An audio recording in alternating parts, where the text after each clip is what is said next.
ॐ नमो भगवते वासुदेवाय। ॐ नमो भगवते वासुदेवाय। ॐ नमो भगवते वासुदेवाय। ॐ अज्ञानतिमिरन्धस्य ज्ञानाञ्जनशलाकया चक्षुरुन्मिलितं येन तस्मै श्रीगुरवे नमः। श्रीचैतन्यमनोभीष्टं स्थापितं येन भूतले स्वयं रूप कदा मह्यं ददाति स्वपदान्तिकम्।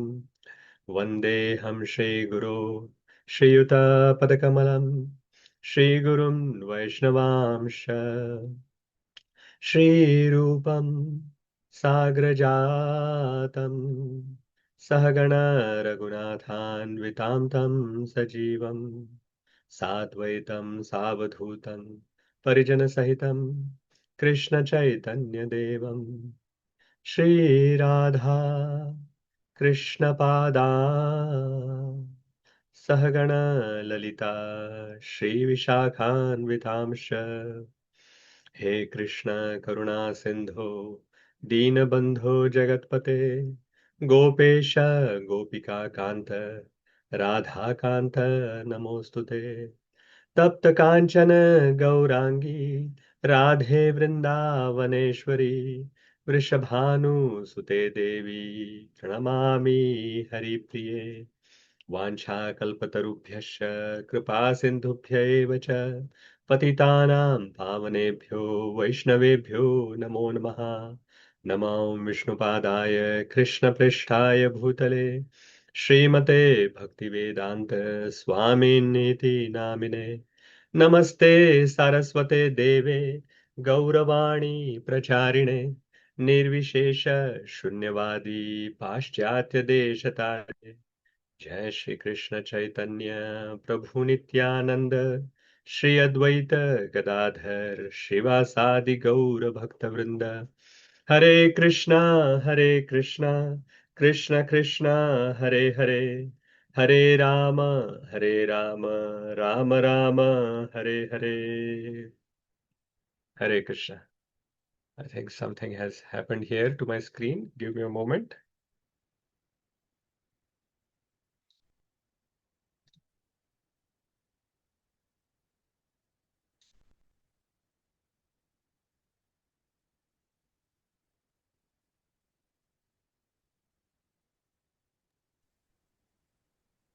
While you're fixing Prabhuji, when you chant these mantras, it's so soothing and calming to the heart. I wish I could listen to it like all day. Thank you, Prabhuji. Just wanted to share. Hare Krishna. I'm sure many others would agree with me. Are you seeing the full screen currently, or still a part of it on the slide? A part of it, Prabhuji. Okay.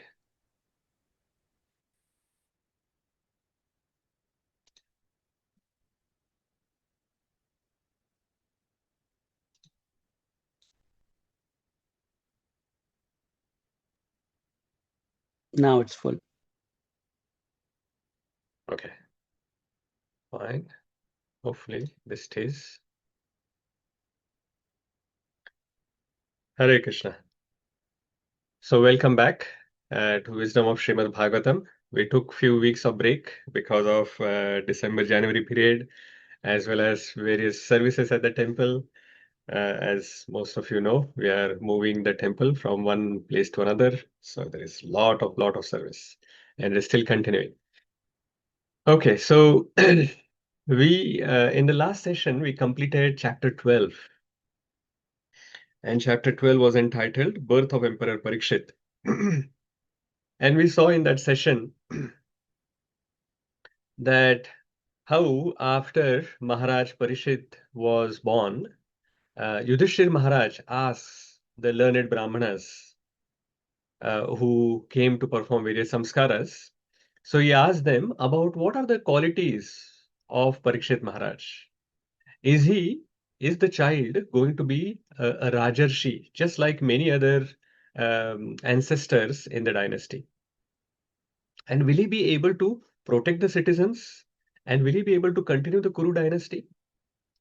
So the Brahmanas explained uh, the qualities, the future qualities of Parikshit Maharaj. So he is just born, but they are actually explaining all the future qualities of Parikshit Maharaj. They explain that the devotion and truthfulness of this child is going to be like Lord Ram.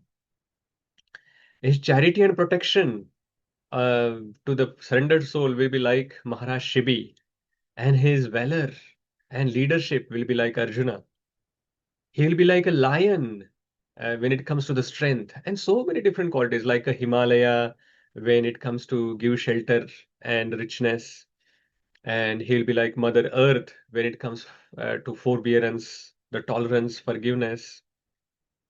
And he will rule the entire world with mental balance. So many things were explained by the Brahmanas.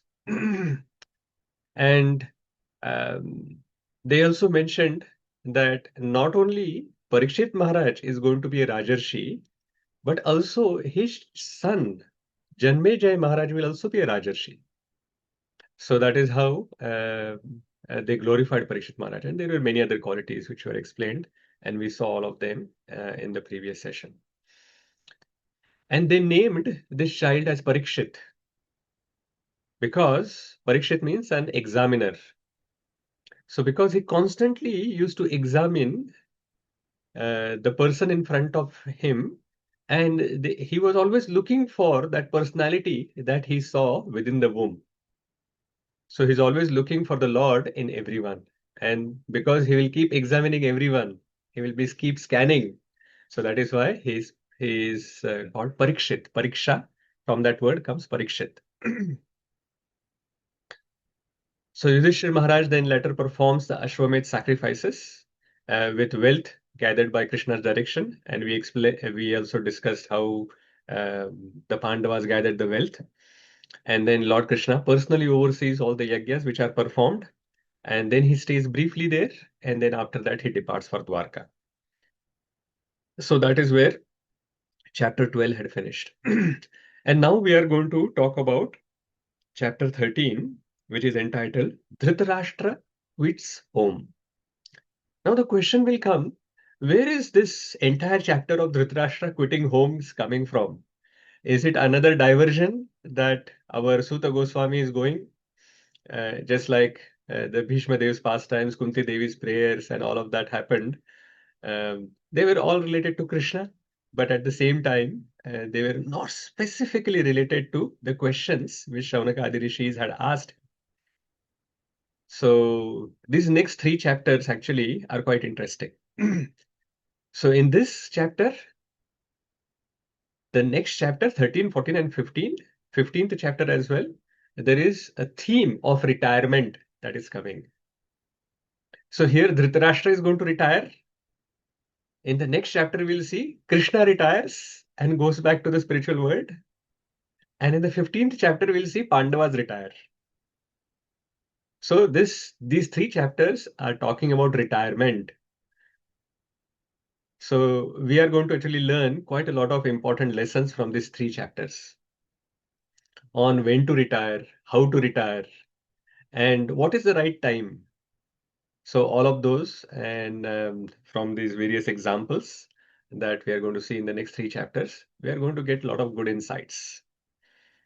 So stay tuned. And why Dhritarashtra quitting home is being explained. So remember, Suta Goswami is talking about Parikshit Maharaj. And Shaunakadi Rishi has asked about Parikshit Maharaj, how he became king, what are the activities, how he quit his body, all of those things, and where did he go after he left his body. So of course, one of the important thing about Parikshit Maharaj is that he becomes a king. So for he becoming king, he, like the previous king, has to retire. So that is Yudhishthir Maharaj. So he is going to become like Suta Goswami is now explaining how Parikshit Maharaj became a king. And for that to explain, he is explaining why Pandavas retired. Pandavas retired because Krishna retired. So that is where the 14th chapter is going to come. So 15th chapter is Pandavas retire. 14th is Krishna retires. And before Krishna retires and Pandavas retire, Dhritarashtra also quit home. And in that context, he is now explaining this chapter about Dhritarashtra quitting home. So let us look at what Suta Goswami is going to tell us about Dhritarashtra quitting home. Very, very interesting chapter. A very long one. Around there are 60 verses in this, and I'm thinking that we'll take around 28. That is the number that I have planned for this session. So let us see how it goes. So this chapter, you will see that in the beginning we will see that Vidura actually returns from the pilgrimage. And then how Yudhishthir Maharaj received him and what kind of questions were asked. And then what was the main purpose of Vidura coming back to Hastinapur? And then Vidura's instructions to Dhritarashtra. And then how Dhritarashtra, Gandhari and Vidura leaves Hastinapur. Then Yudhishthir Maharaj is lamenting, and at that time Narad Muni appears, and Narad Muni philosophically dispels Yudhishthira's illusion. And then how Dhritarashtra, Gandhari, and Vidura quits his body. So all of that is mentioned in this chapter. Okay, let us go to first verse. Next one. Suta Uvacha Vidurastirthayatrayam Maitreyad Atmano Gatim Nyatva Gadhastinapuram Taya Vapta Vivitsitaha. Yes, Bhageshwari Mataji. Sri Suta Goswami said, while traveling on a pilgrimage, Vidura received knowledge of the destination of the self from the great sage Maitreya and then returned to Hastinapur. He became as well versed in the subject as he desired. Yeah. So, Suta Goswami is talking about how Vidura was traveling on a pilgrimage. Now, this is quite interesting. So, Srimad Bhagavatam is historical, but it is not chronological. So, the historical events are not explained in on a timeline that first this happened, then this happened, then that happened. They are not explained like that chronologically. They are explained in a thematic way. So if you actually look at the chronology, so it is explained here that Vidura has returned home. But when Vidura left home is explained in the third canto. So third canto, first chapter is where we will see how Vidura gets insulted. So very briefly, I'll explain. So when Mahabharata war was going to happen, Vidura tried to explain to Dhritarashtra that he can actually stop this war very easily, and he should actually give up the kingdom to Yudhishthir Maharaj because that is his rightful share. So he should return it. And Duryodhana, Dhritarashtra's son, is causing all of these problems. So he should reject Duryodhana. He should give up Duryodhana. So this is the counsel Vidur was giving to Maharaj Dhritarashtra at that time.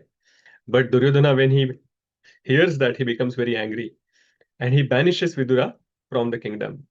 And he says that he can leave from here just with the air in his nostril. That means leave everything else. I am just being very compassionate and merciful on Vidura that I am leaving him alive. So he is leaving the air in his nostrils. That is his compassion towards his uncle. And he, of course, insults him and we will see that when the third canto comes. So Vidura takes that as an opportunity, and he leaves for pilgrimage. He was anyway not interested in the war, and he decides that, okay, I'll just go and visit various holy places, meet various devotees. So he's on the pilgrimage like this. After that, the war is over, and then Krishna has also departed from Hastinapur, and then after some time, he has also departed from this world, from this material world, and he has gone back to the spiritual world. So before departing, Lord Shri Krishna gave the knowledge to Uddhava. That is Uddhav Gita. That comes in Canto 11. So we are just going from here and there. Like we are in Canto 1, we talked about Canto 3. Now the knowledge of Krishna giving to Uddhava is in Canto 11. And then when that knowledge was being talked about and Uddhava was receiving it, Maitreya Muni was also present there. And after the knowledge has been given, Lord Shri Krishna departed. So Vidura requested Maitreya Muni to tell him this knowledge that was imparted by Lord Shri Krishna. First, of course, he asked Uddhava, and Uddhava says that no, you go and receive this knowledge from Maitreya Muni. That is where Vidura goes and talks to Maitreya Muni. And that discussion between Vidura and Maitreya Muni is Canto 3 and 4. So all these, almost like these two entire cantos, is the discussion between Maitreya Muni and Vidura. So all of this has happened. He has heard these two cantos and he has got enlightened, and now he wants to help his brother Dhritarashtra, and that is why he has come back. And that is where this chapter is starting like this. It is said that while traveling on a pilgrimage, Vidura received the knowledge of the destination of the self from the great sage Maitreya, and then returned to Hastinapur. But all of these things have happened in between. So he has received this knowledge, heard two cantos, and then he has come back mainly to help his brother Dhritarashtra. So Srila Prabhupada explains the story of how Yamaraj became Vidura, a Shudra. So in the purport, you can see this story. We'll read this story. So who's next? Sudhanva Prabhu or Sudharma Mataji. In the purport, around third or fourth line, it says that the story is narrated as follows. You can start like that. Start from there. Hare Krishna, Prabhuji. The story is narrated as follows. Once upon a time, the state police caught some thieves who had concealed themselves in the hermitage of Manduka Muni. The police constables, as usual, arrested all the thieves and Manduka Muni along with them. The magistrate specifically punished the Muni to death by being pierced with a lance. When he was just to be pierced, the news reached the king, and he at once stopped the act on consideration of his being a great Muni. The king personally begged the Muni's pardon for the mistake of his men, and the saint at once went to Yamaraja, who prescribes the destiny of the living beings. Yamaraja, being questioned by the Muni, replied that the Muni in his childhood pierced an ant with a sharpened straw, and for that reason he was put into difficulty. The Muni thought it unwise on the part of Yamaraja that he was punished for his childish innocence, and thus the Muni cursed Yamaraja to become a Shudra, and this Shudra incarnation of Yamaraja was known as Vidura, the Shudra brother of Dhritarashtra and Maharaj Pandu. Yeah, thank you, Mataji. So that is how Yamaraj became a Shudra, Vidura, because of the curse which was given by Manduka Muni. So as you can see, the curses of the great sages are to be avoided. But at the same time, we can see, and it is explained a little bit later by Srila Prabhupada in the purport, that Yamaraj is always busy. And his association is not that good. All the sinful people in the world go to the hellish planet, and Yamaraj has to actually meet them. And the other problem is Yamaraj is always busy because there are more sinful people than good people. So all the other devatas, they are relaxing because in Kali Yuga they don't have a lot of work. Where are those righteous people who are going to go to Swargaloka? There are mostly sinful people only in the Kali Yuga. So Yamaraj is very, very busy. So because Yamaraj is so busy and he is always associating with sinful people, he always had this desire that when will I get time? When will I get time to actually go on pilgrimage, to talk about the glories of the Supreme Lord, and to hear about the glories of the Supreme Lord? So he wanted to hear and speak about Srimad Bhagavatam. So the Lord fulfilled that desire by inspiring Manduka Muni to go and curse him. So he came down as Vidura. Now he's freed. So 100 years. He got a break, holiday, annual leave of 100 years through the curse. And in that 100 years, then he is actually visiting pilgrimage, hearing Srimad Bhagavatam, speaking about Srimad Bhagavatam. So Srimad Bhagavatam is not an ordinary scripture. Even Yamaraj, who is a Mahajan, he hankers to hear about it, but he doesn't get a chance to hear. He has to actually take such annual leave through a curse. And even after that, he was able to hear only two cantos, Canto 3 and Canto 4, through Maitreya Muni. But by the mercy of another Mahajan, Srila Prabhupada, we have got all 12 cantos. So we should take this opportunity. Whenever Srimad Bhagavatam is going on, we should always take this opportunity to hear Srimad Bhagavatam as much as possible. You never know what will happen to us afterwards. So if you become a demigod, for example, in the next life, then it is possible that you may not get an opportunity to get one canto, like one canto of Srimad Bhagavatam and read it peacefully. So now that we have the opportunity, we should always take it. So that is my hope and recommendation for every one of us. Hope for myself and recommendation for everyone. Okay, let us go to the second verse. यावता कृतवान् प्रश्नान् क्षत्ता कौशारवाग्रतः जातैकभक्तिर्गोविन्दे तेभ्यश्चोपररामः. Who's next?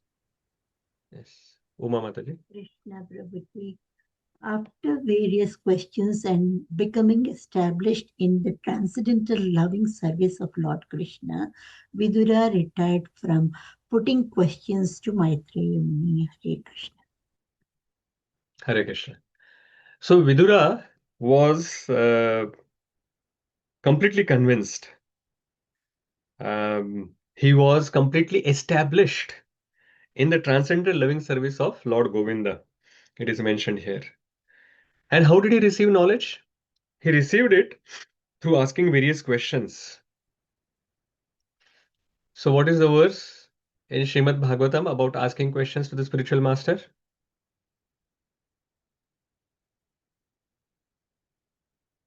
Tadvidi Pratipa, you mean Bhagavad Gita, Prabhuji? Yes, Bhagavad Gita. Tadvidi Pratipadena, Pariprashnena Krishna. Sevaya, Pradekshanti Jnanam, Jnanastadvarshinaha. Correct. That is the way to receive knowledge. Tadvidhi pranipatena pariprashnena sevaya. So pranipat, pariprashna, and seva. These three things are required. So you have to offer some service, you have to be humble, and you have to ask questions. And then the spiritual master will give the knowledge because they are self-realized. Jnaninas Tattvadarshina. They are already Tattvadarshi, and that is why they are able to actually tell us about the Tattva. So otherwise, if we haven't seen the truth, how can we actually explain the truth to others? So this is why we have to actually read the books which are given by Srila Prabhupada. Because he is Tattvadarshi, through his vision, we can see the Tattva. And Maitreya Muni was also one of the Tattvadarshis because he received the knowledge directly from the Supreme Lord Shri Krishna. when he was explaining that to Uddhava. And that is why Vidura wanted to actually receive that knowledge from him. And he asked various different questions. So Srila Prabhupada mentions in the purport, very beautiful purport, and we'll read some part of it. So Srila Prabhupada mentions in the first paragraph, he's saying that Vidura was convinced that the summum bonum of life is to be finally situated in the transcendental loving service of Lord Shri Krishna. So what is the ultimate goal of life? So Vidura was completely convinced that the ultimate goal of life is to be situated in the transcendental loving service of the Supreme Lord. So bhakti is the ultimate goal of the life. And how did Vidura get convinced? So Srila Prabhupada mentions two factors. One, he accepted a bona fide spiritual master. And the second important question is, he asked intelligent questions. So even after you accept a bona fide spiritual master, if you do not ask proper questions, you will not get enlightened. You will not receive knowledge, and you will not get the benefit of the transcendental knowledge. And let us read the second paragraph. Like Vidura, an inquisitive conditioned soul, from there. Sudan Mahaprabhu. Okay, like Vidura, an inquisitive conditioned soul must approach a bona fide spiritual master like Maitreya, and by intelligent inquiries must try to know everything about karma, fruitive activities, jnana, philosophical research for supreme truth, and yoga, the linking process of spiritual realization. One who is not seriously inclined to put questions before a spiritual master need not accommodate a show bottle spiritual master, nor should a person who may be a spiritual master for other pose to be so if he is unable to engage his disciple ultimately in the transcendental loving service of Lord Shri Krishna. Vidura was successful in approaching such a spiritual master like Maitreya, and he got the ultimate goal of life, bhakti, unto Govinda. Thus, there was nothing to be known further about spiritual progress. Hare Krishna. Hare Krishna. What a wonderful paragraph. Srila Prabhupada has mentioned so many things here. So, who is not a good disciple? What is mentioned here? Who is not a good disciple? Who doesn't ask Yes. proper questions to the spiritual master? Yeah. So, if you want to become a good disciple, what do we have to do? We have to ask intelligent questions. One who is not serious, Srila Prabhupada is saying, one who is not seriously inclined to put questions before a spiritual master need not accommodate a show bottle spiritual master. That means if you are not asking any questions to the spiritual master, that means you have taken spiritual master only for show. So some prestige in the devotee community. Oh, you're not initiated. Oh, now I'm initiated. So now you have Das or Dasi in your name. So there is some prestige in the devotee community for that. So just for that show bottle spiritual master, you should not be accepting Diksha. You should not be accepting spiritual master. A good disciple asks questions. And who's not a good spiritual master? What is Srila Prabhupada explaining? Who's not a good spiritual master? Who doesn't engage his disciple in transcendental loving service of Krishna? So the disciple's responsibility is to ask question. Spiritual master's responsibility is to engage his disciple in transcendental loving service of the Supreme Personality of Godhead. So this is explaining who is a good disciple, who is a good spiritual master. If your spiritual master is engaging you in loving service of Lord Shri Krishna, he has done his job. You have to also do your job. You have to follow those instructions. And if there are doubts, you can ask questions. And then in the last few lines, it is mentioned that Vidura was successful because he approached a bona fide spiritual master like Maitreya. And the second thing is, he asked these questions because that is why he received bhakti to Govinda. And then after he has received the bhakti, there was nothing else remaining for him to know. So that is why Vidura was successful. So success means to receive bhakti to Lord Shri Krishna through a bona fide spiritual master. And after we get bhakti, there is nothing more remaining for us. We don't have to think about, oh, like has Srila Prabhupada given us this or that, or do I have to go somewhere else to look for it? You don't have to go anywhere. Srila Prabhupada has given everything that is required in the process of bhakti. If you want to go back to Godhead, if you want to develop love for Lord Shri Krishna, you have everything given in his books and in his instructions. And we are receiving all that knowledge through his disciples and his grand disciples. So we're very, very fortunate.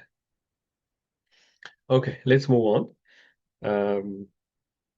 Let's read the translation directly, 3 and 4.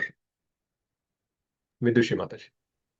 When they saw Vidura return to the palace, all the inhabitants, Maharaja Yudhishthira, his younger brothers, Dhritarashtra, Satyaki, Sanjaya, Kripacharya, Kunti, Gandhari, Draupadi, Subhadra, Uttara, Kripi, many other wives of the Kauravas and other ladies with children all hurried to him in great delight.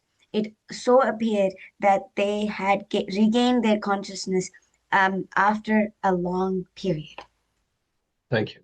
So Vidura came back to Hastinapur to the palace, and as soon as everyone knew that Vidura has come back after many years, so they all came to meet him. And there is a long list, like everyone who was present there at that time in the palace, they came. Like Maharaj Yudhishthira came, his younger brothers, all the other Pandavas, Dhritarashtra, Satyaki, Sanjaya, Kripacharya, Kunti, Gandhari, Draupadi, Subhadra, Uttara, Kripi, the many other wives of the Kauravas and other ladies and with children, they all hurried in great delight.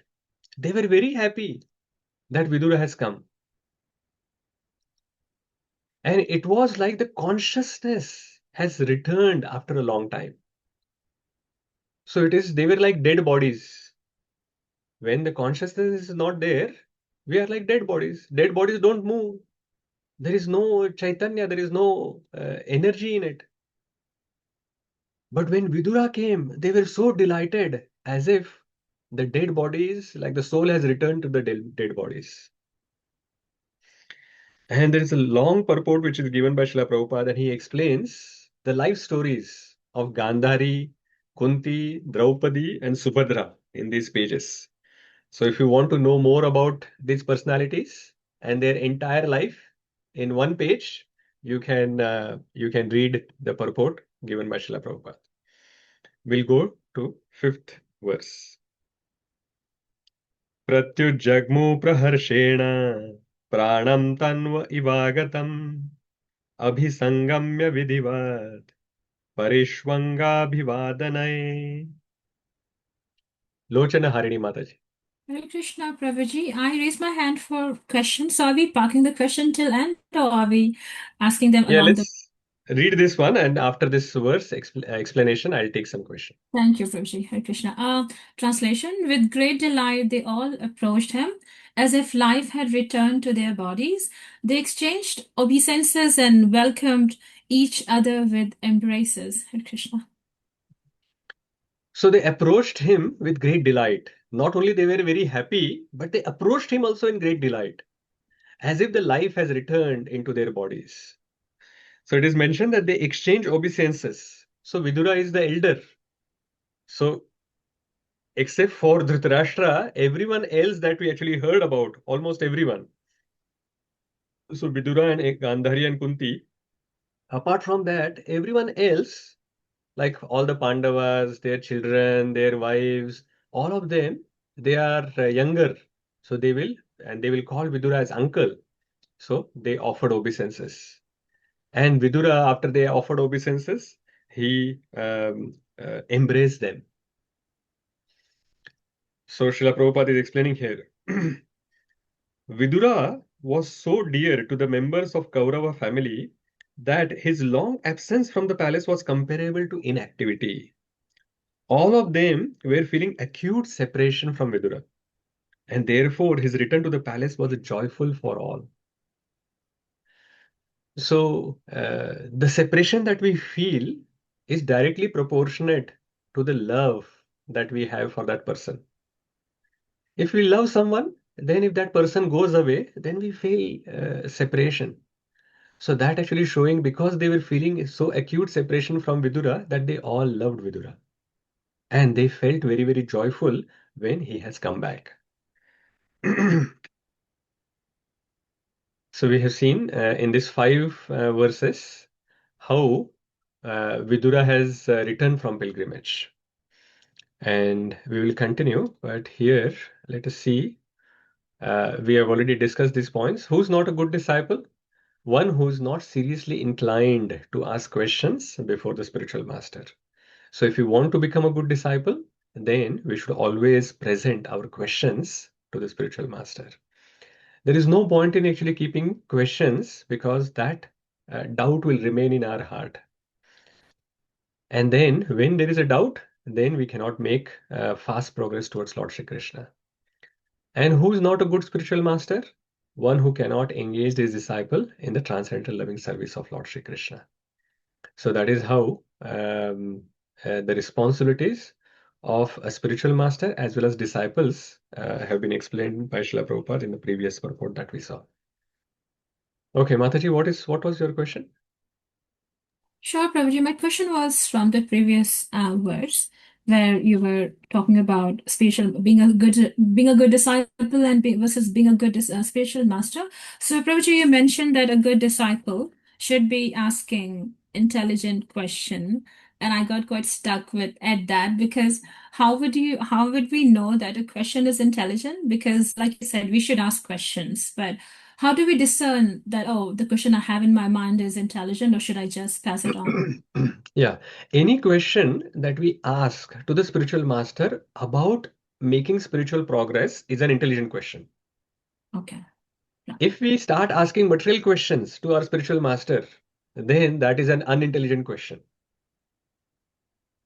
So anything related to the spiritual subject matter is an intelligent question. Anything about material things is an unintelligent question to the spiritual master. So we should understand what question we should ask to our spiritual master.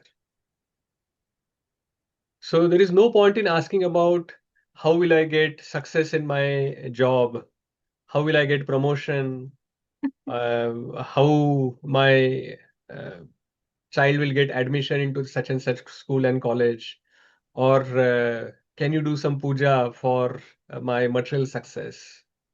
All of these things are unintelligent because the main purpose is of accepting a spiritual master is to actually get reconnected to Lord Shri Krishna and going back to Godhead by developing loving devotional service to him. So if we want to remain in Maya in this material world, then why accept a spiritual master?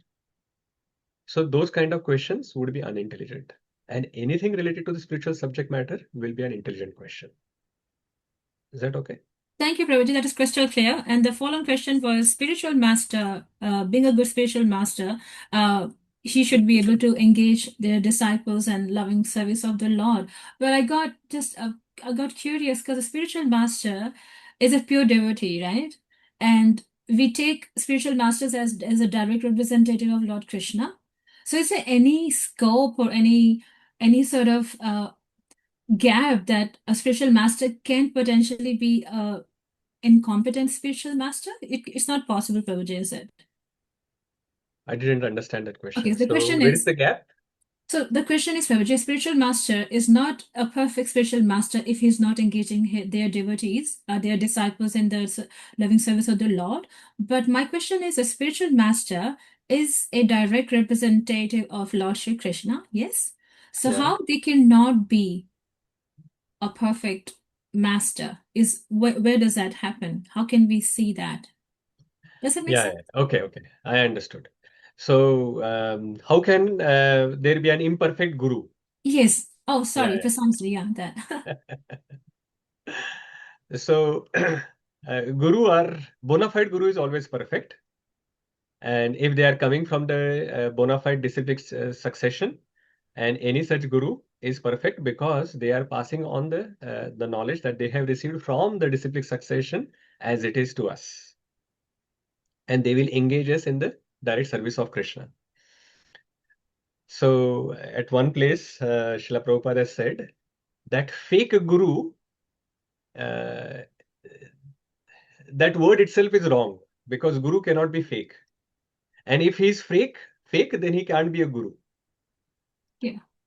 So that is the situation. But in general, people actually accept a guru in our current day and age. As you can see, there are so many so-called gurus which are there, and they are not really bona fide. They are not coming from disciplic succession. They are not passing the knowledge as it is, and they are not engaging their disciples in the loving service of Lord Shri Krishna.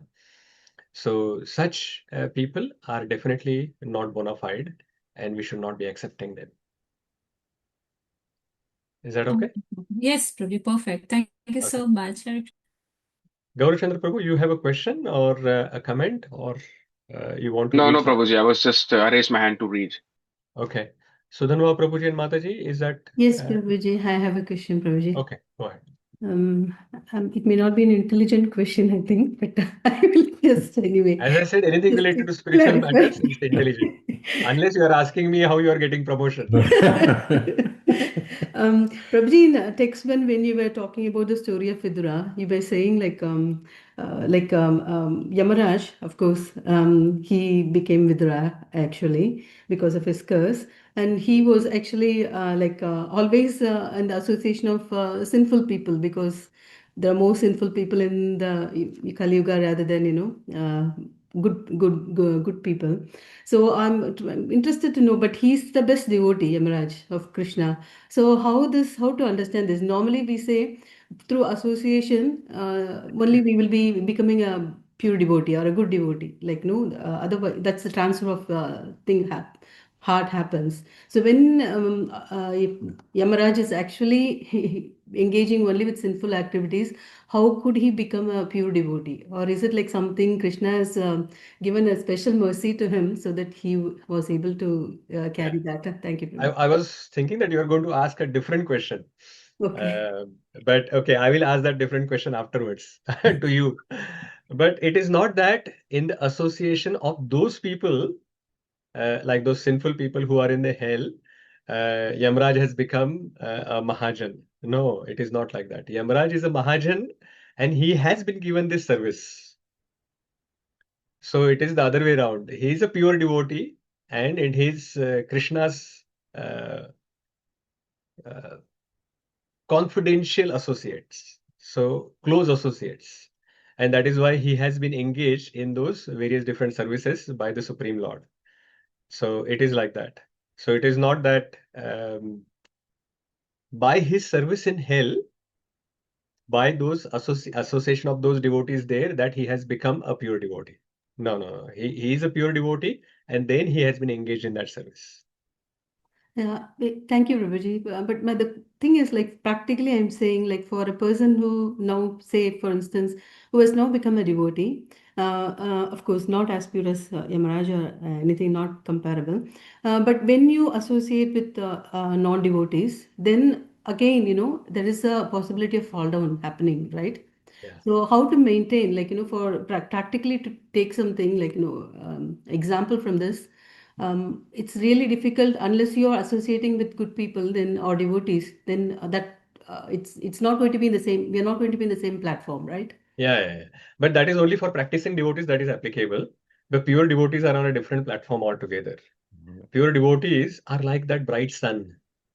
So the bright sun, like even if it comes in contact with like urine or some like that as well, so it still doesn't get contaminated. It purifies those things just by their potency. So pure devotees, they have the potency of the Supreme Lord. Krishna Shakti Vinanahi Tara Pravartan. So Krishna Shakti is there within them, and that is why they are able to do the Pravartan, So the preaching is happening just because of the Krishna Shakti that is there within them. So that Krishna Shakti protects them because they are on the pure transcendental platform. But sadhakas are not there. Sadhakas are still having their passion, ignorance, goodness, and with those material modes, if they start associating more and more with non-devotees, then their initial tendencies, which they are trying to curb, they will again come out, and then they will also fall down again. So that is the challenge that Thank you, Prabhuji. Very nice answer. Okay, Yeah. fine. What was your question, Prabhuji? My question I was didn't that ask. if Yamaraj is a pure devotee, why those sinful people who are coming in contact remain like sinful people?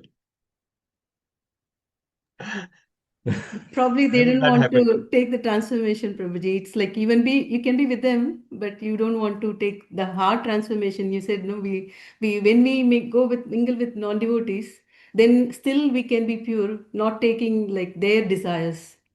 So probably they didn't want to take Yamaraja's desires. So That's correct. That's correct. Yeah. So it is not about association only.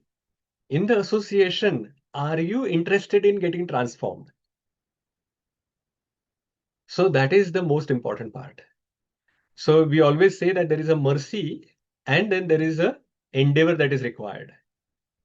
So when we get association of some devotees, that is the mercy of that devotee.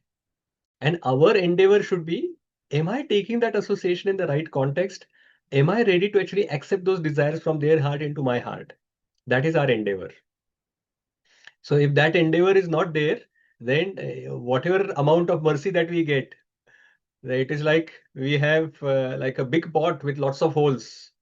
Water is mercy is coming from the top, but it is just flowing out because we are not ready to keep it. So that endeavor, if it is not there, then it will not change. Okay, let us move.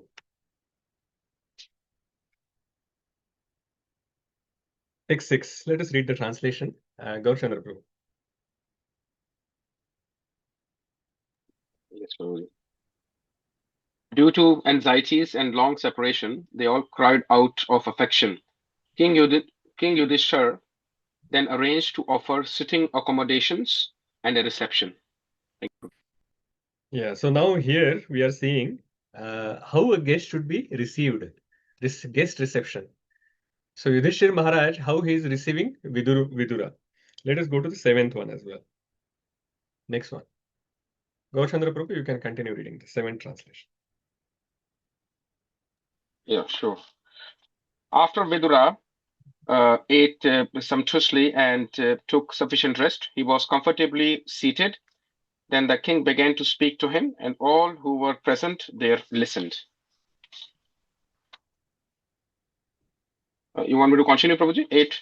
Yeah. No, in the purport, if you can read Prabhu, the first few lines, you can start and I'll ask you to stop somewhere.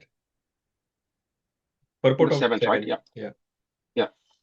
King Yudhishthir was expert in reception also. Even in the case of his family members, Vidura was well received by all the family members by exchange of embraces and obeisances.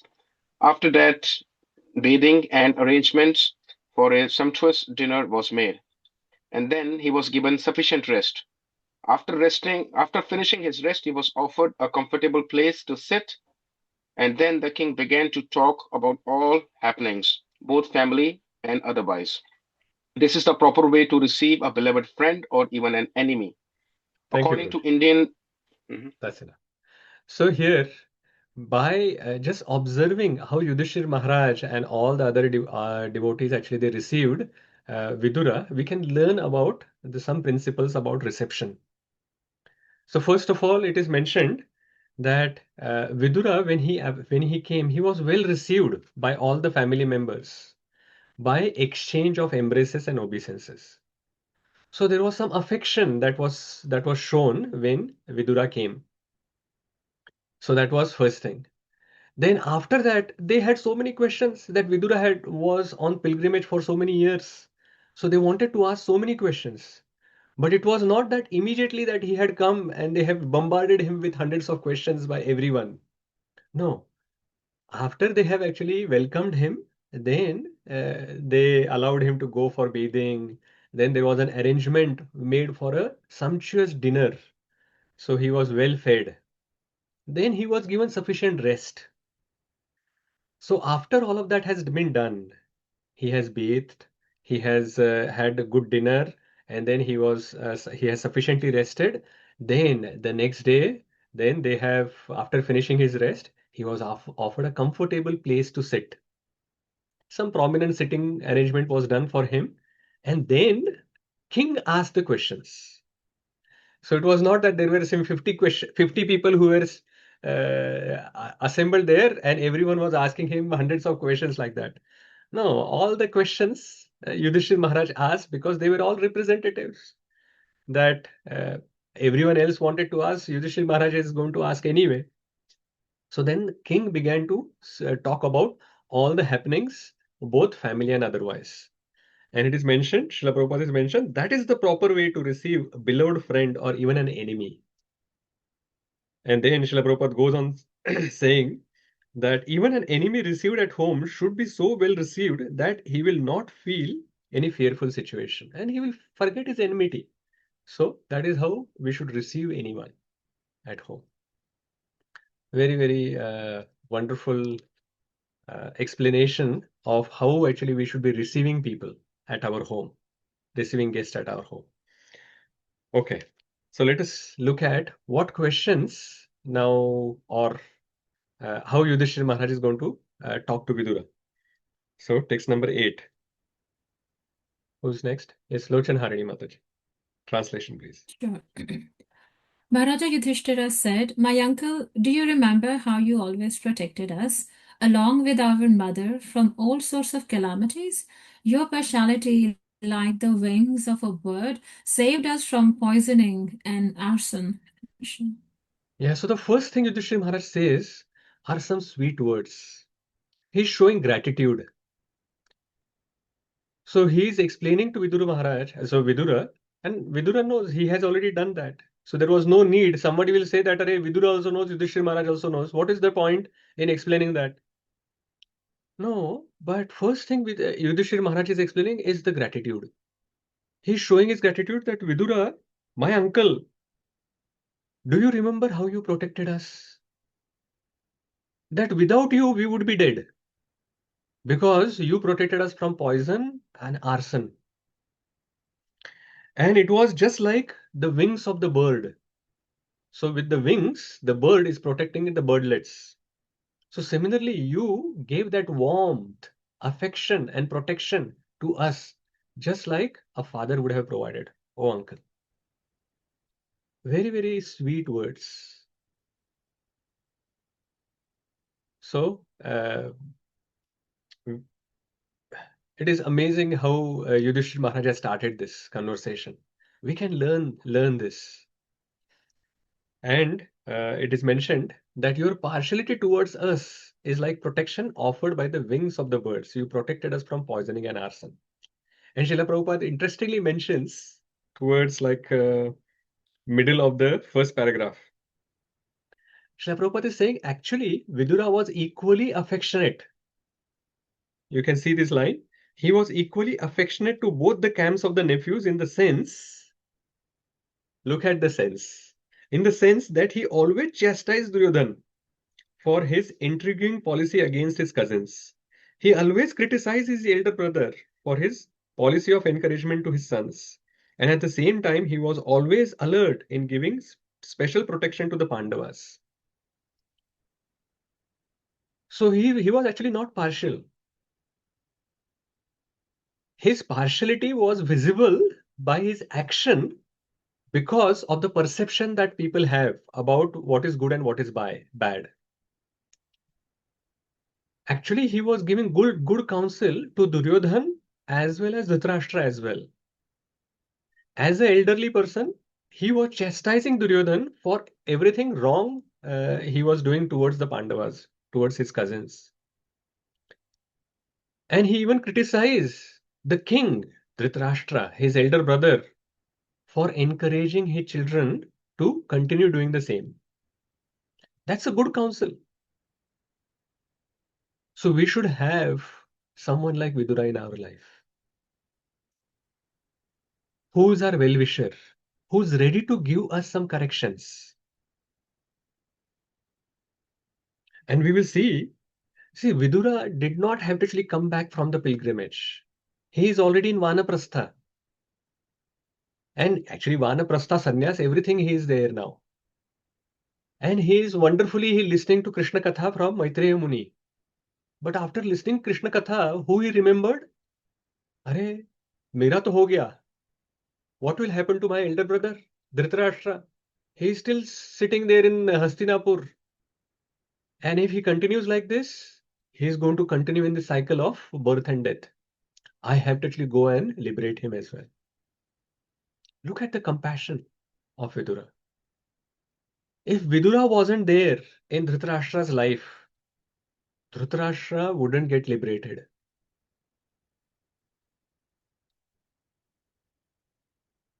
Very, very amazing personality, Vidura.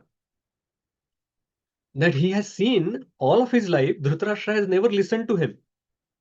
Whatever good counsel he gave, he never listened to him. In fact, Duryodhana, Dhritarashtra's son, has insulted him in front of Dhritarashtra, and Dhritarashtra did not stop him. For such a person, Vidura has compassion. So the devotees have to be compassionate. In their services, we have seen in the last session, in their services, sometimes it will happen that who you are serving, they will criticize you. But you can't become hard-hearted. You can't just give up your service because of that. We can learn from Vidura. We can still be the well-wisher of those devotees and continue your service. This is exactly what Vidura is doing. And he has always, it looked as if he was partial, but actually he was well-wisher of both sides, Pandavas and Kauravas. He tried to help them both. But one side took it, one side did not take it. One side reciprocated, other side did not reciprocate. That is why one side progressed and one side did not. So we should learn from Vidura as well as from Pandavas to take the good counsel. So what further question he asks? Text 9, translation. Vidushi Mataji. While traveling on the surface of the earth, how did you maintain your livelihood? At which holy places and pilgrimage sites did you render service? So he's asking further, while traveling on the surface of the earth, which all holy places did you visit? So surely you have been now going, like roaming around for a few years. So definitely you would have actually visited lots of holy places. So about his travel, where Yudhishthira Maharaj is asking that which all holy places that you traveled and how did you maintain your livelihood for so many years? And interestingly, he does not say that at which holy places you visited. What is he saying? At which holy places and pilgrimage sites did you render service? Even the question is so thoughtful. So by default, it is understood that you go to holy places and pilgrimage places to render service. You don't go for sightseeing or shopping. The main purpose is to render some service. So which holy places and pilgrimage sites did you visit and render service? That is the meaning. So you never just visit, you always go and render some service. So before going further, we saw this some good reception of guests. The principles that we saw, that we have to receive the guests with affection. So arrange for their bathing or freshening up if required, then offer sumptuous prasadam, then give sufficient rest to them, offer a comfortable place to sit. Then you can talk and inquire about any topics that you wanted to talk to them. Okay. Okay, let's move on to the next verse. We are on verse number 10. Oh, this is a very, very wonderful verse, very famous verse. भवद्विधा भागवतास्तीर्थभूता स्वयं विभो तीर्थी कुर्वन्ति तीर्थानि स्वान्तस्थेन गदाभृता Gaurachandra My Lord, devotees like your good self are verily holy places personified, because you carry the personality of Godhead within your heart. You turn the places, you turn all places into places of pilgrimage. Thank you. What an amazing verse. It is saying that, so Yudhishthira Maharaj is mentioning to Vidura that you are a Bhagavata. So we earlier saw that there is a book Bhagavata, which is Srimad Bhagavatam, and there is a person Bhagavata, who are the pure devotees. So he's mentioning that you are a Bhagavata. Vidura, my uncle, you are a Bhagavata. And you are Tirtha Bhuta Swayam Vibho. He's saying that you are a Tirtha yourself. You are a holy place personified. You are a walking, talking Tirtha, holy place. So wherever you go, that is the Tirtha Kshetra. Why? Because you purify the holy places wherever you go. And the reason why he can purify the holy places is because you carry the Supreme Personality of Godhead within your heart. Amazing, isn't it? So Srila Prabhupada explains in the purport, very beautiful purport. So Srila Prabhupada is saying that actually the Lord is everywhere. And the Lord is in everyone's heart as well. Isn't it? So why the devotees like Vidura are special then?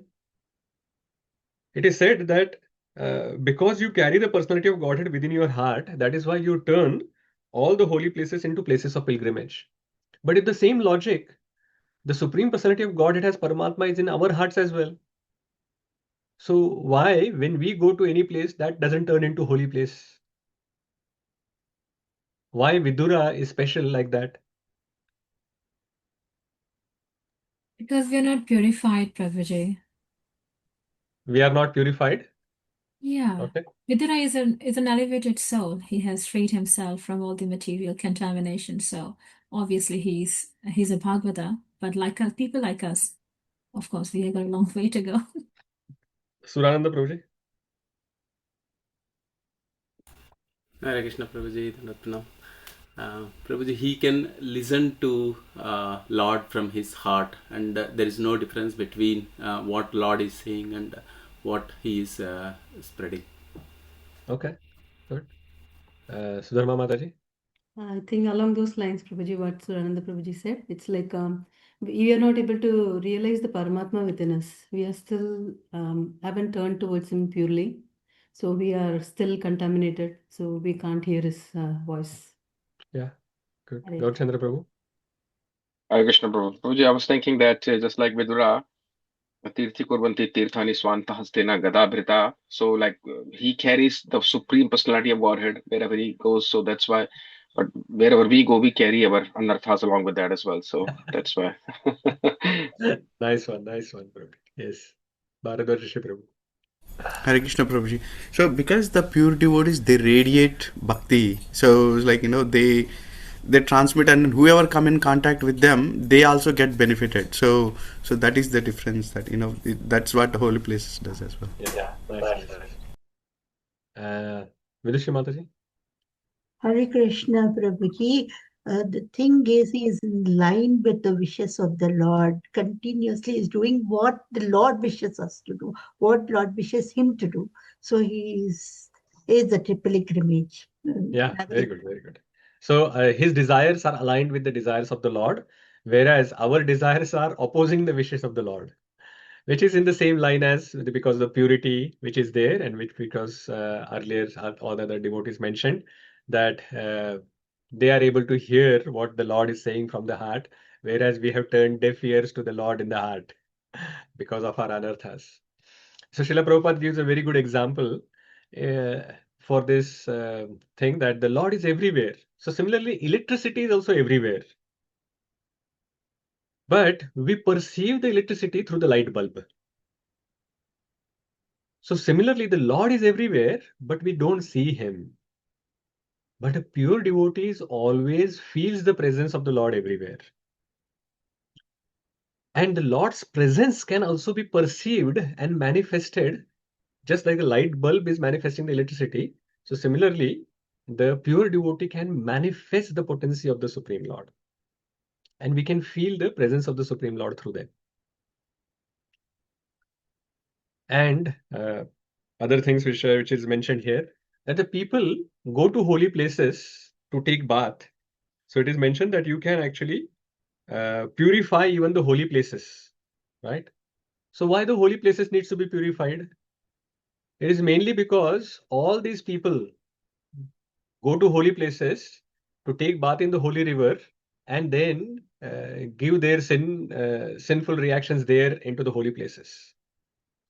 So because all these millions of people are going there and then living their billions of sinful reactions, that is why the holy places are getting contaminated. But those holy places gets purified when the pure devotee like Vidura visits there.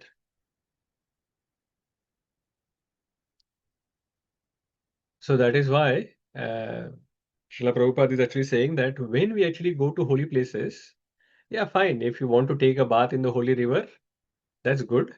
But mainly, why we should go there is because the pure devotees are also visiting these holy places. So we should actually go and take association of these pure devotees at the holy places.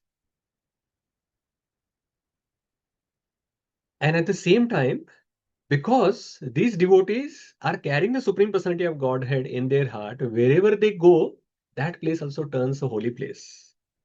So whenever they are actually coming, for example, to Wellington, we are getting so many holy devotees, advanced devotees, pure devotees who come here, right? And to New Zealand, other places, and wherever you are currently. At that time as well, we should take their association. As just by their presence, they can rectify the polluted atmosphere. Srila Prabhupada says here that they rectify the polluted atmosphere. So our atmosphere is too materialistic. Just by they coming to our homes, they can rectify this materialistic atmosphere and then turn into a spiritual atmosphere. Very, very amazing effect that we can have. Then next verse, 11th translation. Lochana Harini Mataji. My uncle, you must have visited Dwarka. In that holy place are our friends and well-wishers, the descendants of Yadu, who are always wrapped in the service of the Lord Shri Krishna. You might have seen them or heard about them. Are they all living happily in their abodes, Hare Krishna? So for many months, Yudhishthir Maharaj hasn't heard about Lord Shri Krishna. Arjuna is actually not in Hastinapur at this point. Arjuna is with Krishna in Dwarka. Arjuna already knows Krishna has departed, but he hasn't returned yet, and that news hasn't reached Yudhishthir Maharaj yet. And he is a bit anxious to know about Lord Shri Krishna and all the Yadu dynasty. And that is why he is specifically asking that he asked, where all did you go? Where all did you actually render service? But then specifically talking about that, please tell me about Dwarka Vasis who are very, very focused and absorbed in the thoughts of Lord Shri Krishna. So it is mentioned here that they are in rapt attention. Yeah. The descendants of Yadu who are always wrapped in the service of Lord Shri Krishna. So Pandavas as well as Yadavas, they are always wrapped. They are completely absorbed in the service of the Supreme Personality of Godhead. So you might have seen them, like you have visited and you would have seen them, or you would have heard about them because in your travel you would have heard other people talking about them, how they are doing. So are they living happily? That's the question that he's asking.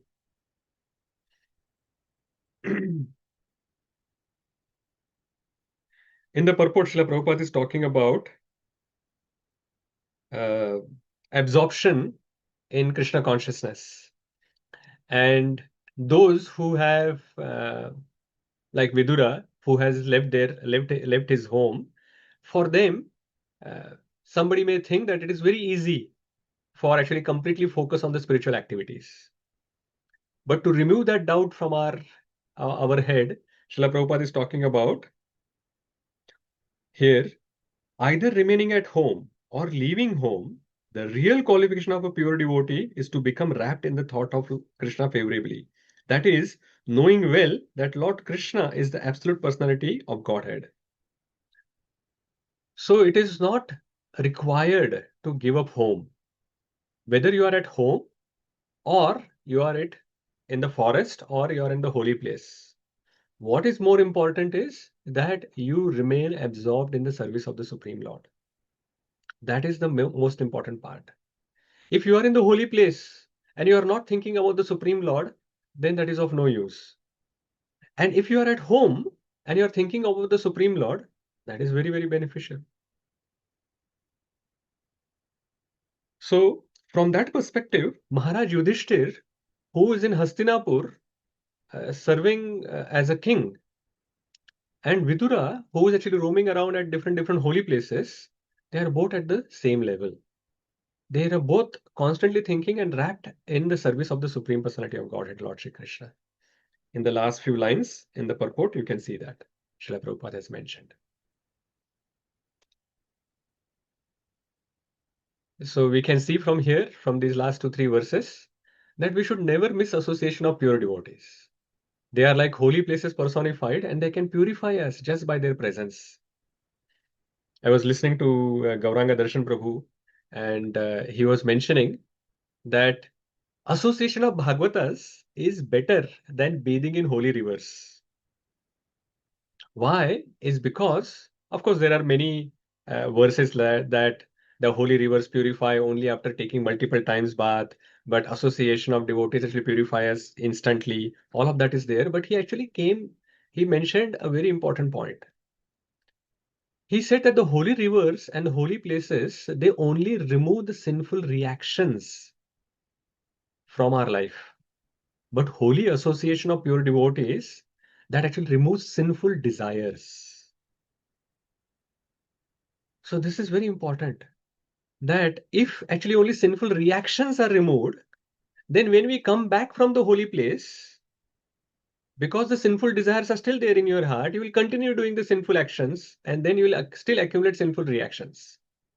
But in the association of devotees, the sinful desires itself gets replaced by spiritual desires. And that is how we get benefited, that because the sinful desires itself, they are gone, and the spiritual desires have come. So we will stop doing spiritual activities, stop accumulating we will stop doing sinful activities and stop accumulating sinful reactions. And at the same time, because the spiritual desires have come into our heart, we will go closer and closer to Krishna and get attracted, like develop the attraction for the Supreme Lord. So that is why the spiritual association of pure devotees is very, very impactful, powerful, very rare, and we should never give that up. As much as possible, we should take it. Okay, fine. Let us move ahead to next verse, for 12th. Yeah, translation, Sunananda Prabhu.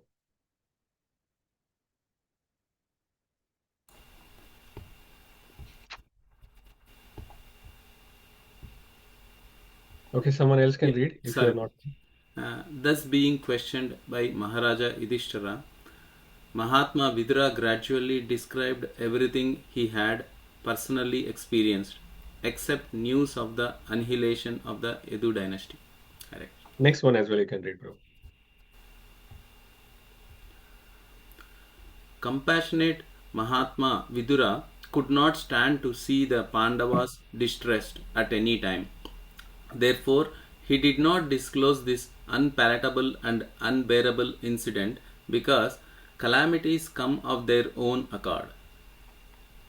Very important 2 verses here. So Yudhishthira Maharaj asked, which all holy places and pilgrimage places did you visit and render service? Please tell us all about that. And specifically also asked about Dwarkavasis and Lord Shri Krishna. Vidura explained to them everything except that Lord Shri Krishna has already departed from this world. This news he did not explain. So that question he did not even answer. He explained so many different things that he has personally experienced, except for the news of the annihilation of the entire Yadu dynasty. And the reason is explained here in this next verse, 13th verse. The reason is because he was very compassionate. He can't see Pandavas distressed at any time. And he's thinking that the calamities in our life are going to come on our own accord. So why we should actually just purposely do the propaganda of these negative things and increase the distress? Now in the Kali Yuga, new channel works in the completely opposite way. They have all this breaking news. Any small negative thing that happens anywhere in the world, they want to actually tell to the entire remaining world and do a propaganda of that negativity so that the negativity will spread. So one calamity in one corner of the world is known in instant to the some other corner in the world. But whereas Vidura, out of his compassion, he was not wanting to aggravate the distress that will cause by such negativity into Pandava's life. So he told everything else, but did not mention about Krishna's leaving this world. Because he knew sooner or later Pandavas are going to come to know about it. So at that time, let them grieve about that. Let them know at that point in time.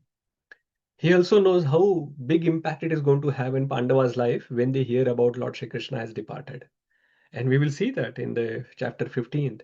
As soon as Yudhishthira Maharaj hears that, he decides to quit. He says that this is it. I am done with it. If Krishna has left, I am also giving up this kingdom, and I am also going back. So that is why he did not disclose this unpalatable and unbearable incident for the Pandavas. A very important lesson that we can learn here, the negativity. So devotees don't spread negativity because of their compassionate nature. They do not want to cause unnecessary distress to others. Even if for some reason we come to know about something negative about some other devotee, then we should not be spreading that to the others.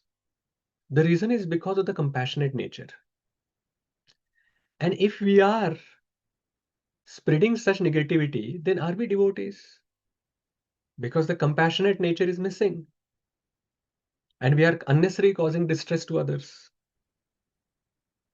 So as a devotee, we should actually develop this ability to control our vacho vegam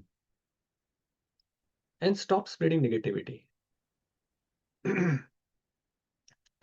So I have a quick question for you. We'll discuss for 5 minutes before we go to the next verse.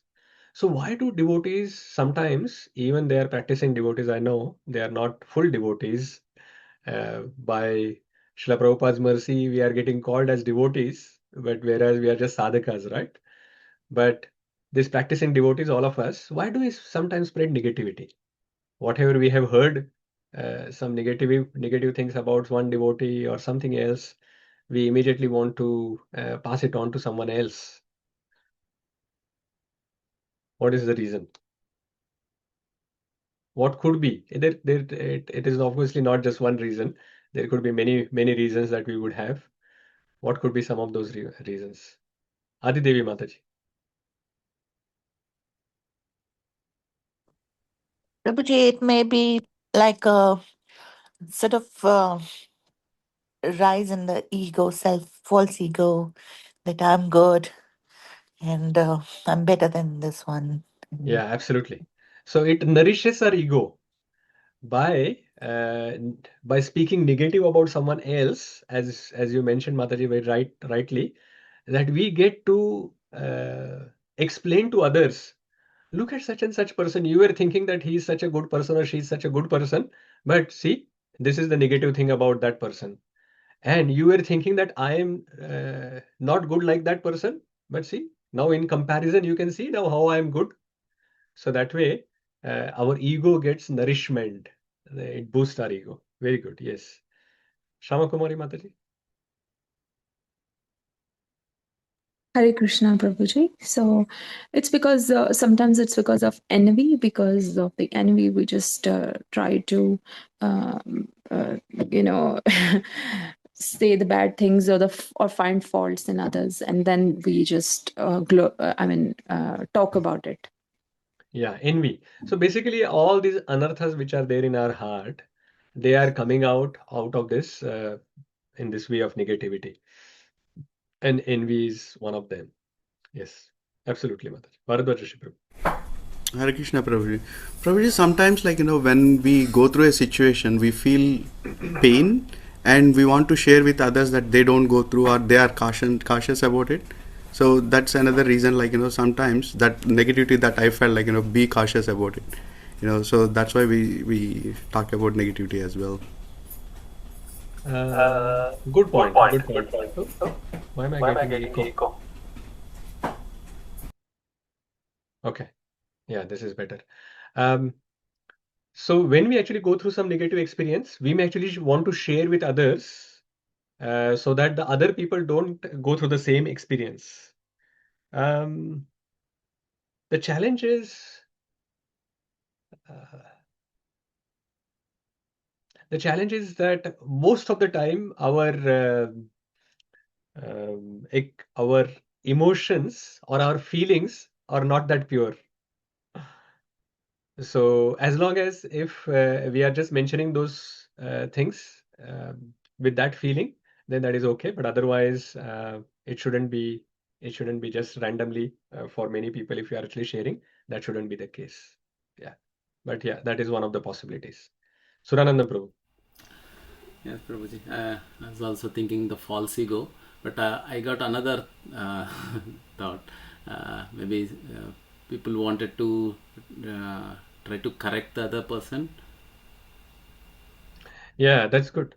So sometimes we take it as a service of correcting everyone. I still remember that in our initial period of Krishna consciousness, we are still in the initial period, but like in the first, I think 1 or 2 years or whatever like that, one of the devotees mentioned to us that you are not my spiritual master. Don't give me corrections. And that was really eye-opening for us. That is true. That if I am not a spiritual master of this person, or even not a mentor or a facilitator, or they haven't accepted us like that, then what right do I have to give any corrections to that person? So we don't want to actually find patients as a doctor and try to cure them. Let the patient come to you, ask for some cure, and then you can give the cure. And many times we we also take it as a service to tell the truth to the world. And we can be saying that, oh, I'm just being honest with you, right? And or sometimes we say that I'm very straightforward person. I'm just speaking what is in my mind. But actually, truth can also be explained in a compassionate way. Truth without compassion is violence. It can become violence, right? If you are explaining the truth, but if it is not explained properly in a compassionate way, then that truth can be very harsh and it will become a violence, not a service. So we have to be very careful. So yeah, so many points we discussed about that. It may be because of anarthas like envy. Sometimes we are doing it as a service of correction unnecessarily. Then there is a ego nourishment that happens. And as Bharadwaj Rishi Prabhu mentioned, it may be because we want to actually protect others from the negative experience. There is also, of course, sometimes the devotees are feeling overworked, or they are feeling underappreciated, or they are not actually getting spiritually nourished that much. And the negativity just becomes like that, as a release valve, that they feel that there is that emotional overload is there. And sometimes negativity also becomes like a virus, that you speak negativity to someone and that person actually goes and tells to others. So it is like a virus, because virus immediately spreads from one person to another, and then suddenly it becomes like a culture in the entire community. So if we now know that why negativity, sometimes the devotees are spreading, how can we reduce these tendencies? What can we do to reduce these tendencies? Are there any other points that you can suggest that we can all implement in our day-to-day life and reduce those tendencies? Lochana Harini Mataji. Hare Krishna, Prabhuji. So am I answering the second part? Second part, Mataji, now. Okay. Sure. I was actually gearing up to answer the first question, but I can talk about second question as well. I guess, Prabhuji, the negativity as a concept starts from the very intention with which we are doing it. So in order to curb all this negativity from a very ground level, I believe the congregation, the way it's developing matters a lot. So having a huge level of faith in our congregational leaders, our spiritual masters, and developing our own sadhana can really go a long way, because when we understand there's no point of spreading negativity, no matter how much you will teach me that okay, don't do negativity, I won't do it until I realize internally that it is not serving any purpose. So that realization can only come if we indulge in some real devotional practices and services under guided leadership. Prabhuji, that is my understanding. Yeah, very good point. We can't have rules in the community saying that, oh, from today onwards, I am actually sending a WhatsApp message to everyone that no negativity should be spread. That is not going to work out. So it will only work out if our sadhana is strong and we are developing Krishna consciousness, and whatever is there inside is going to come out. So if we actually develop and improve our inside, then automatically, when we are speaking, then something Krishna conscious will come out instead of negative things will come out. Yeah. Bhageshwari Mataji. I was about to actually tell about the first point, Prabhuji, but again, because for the second question, so I think having some healthy conversations so that it actually helps better rather than piling up or aggravating the situation. Yeah, absolutely. Don't become part of the problem. Try to become part of the solution. Even if there are some issues or whatever, what are you doing about it? How can you actually help in improving that situation instead of just talk about it? Yeah, talking is one thing, you can explain that, but try to actually be try to get some positive change in it. So increase the positive association. In other way as well, we can say that if it is negativity is too much affecting, then we should actually go towards a positive association. Regular hearing, kirtan, service, and if we engage like that, then automatically, I think it will aid to the first point which Lochan Harini Mataji mentioned, that it will improve our internals. And then that is what is going to come out. Yeah. Shama Kumari Mataji. Hare Krishna, Prabhuji. So, Prabhuji, negativity can be about, a particular situation, or it can be about a particular, like something personally, you have some issues with particular devotee, in that personal issues as well. So, but what I practice is that, Prabhuji, I don't generally talk about it unless and until it's just like really a very big issue which needs to be addressed. So, and that too is coming from Srimad Bhagavatam. When I read this same these same verses like many years ago, I was like really like I got to know that okay, so that's how it works. We shouldn't really talk about negativity. When I heard that, when I read that Vidura didn't tell such a big news to them that Lord Shri Krishna has also disappeared.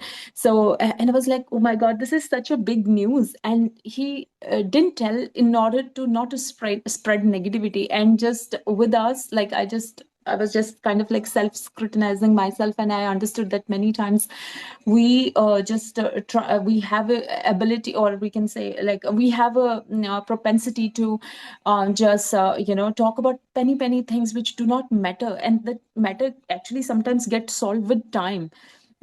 So just not talking too much about negativity helps me a lot, Prabhuji. That's what I Yeah, practice. Hare very good, Krishna. Mataji. I think we can always try to remember the Srimad Bhagavatam standard. So devotees actually avoid negativity in Srimad Bhagavatam, not because everyone that they are talking to, they are perfect, but it is because they do not want to cause unnecessary distress to others. That is why they are avoiding speaking about the negative things. So we can always learn from Srimad Bhagavatam. We'll take one or two last points and then we'll move on. Uma Mataji, Vidushi Mataji. Try to focus on, I mean, if the problem is negative, if you're feeling negativity towards the situation or a person, Prabhu, try to focus on the positive. So if you think, oh, I'm focusing on this, just double check yourself, like at the end of the day or the week, and be like, oh, I felt this way. Oh, I focused on this. But try, like they say with swans, they take the good but leave the water. So try to shift the focus in our minds to something, even if it's a bad situation. Think about towards the end of the week, try to think about the positive that has come out of it, and So also redirection. Yes. redirect. Correct, Prabhuji. And sometimes we may say things in a joking fashion that are also not the nicest of things to say. So that also, I think, just again checking ourselves and reviewing ourselves and thinking about what we have done, as Mataji just said. Absolutely. Redirecting our mind, redirecting our conversation. Even if the conversation is going towards negativity, if other person is saying, we can actually try to bring the focus back to service or to gratitude or to something good. And that way, the redirection can happen. And of course, for ourselves, we can redirect our own mind from the negative things to something positive. So write down something good about the other person, and that way, when something negative is happening, you can remember, yeah, actually, yeah, this maybe I'm thinking that this particular situation is negative, and he or she did like this to me, but see, I have actually already written in the past, this person has been so nice to me. So that negativity we can reduce like that. Okay, one last thing before we move. Sudhanma Prabhu or Mataji? Prabhuji, I have a question, Prabhuji. Is it okay? Now, questions we'll take at the end now. No, the whole exercise which we are doing, I have a question about, because the negativity in this Yeah. case, my question was like Vidura not telling the disappearance of Krishna, that itself is considered as a negative, because our topic is about negativity related to this verse.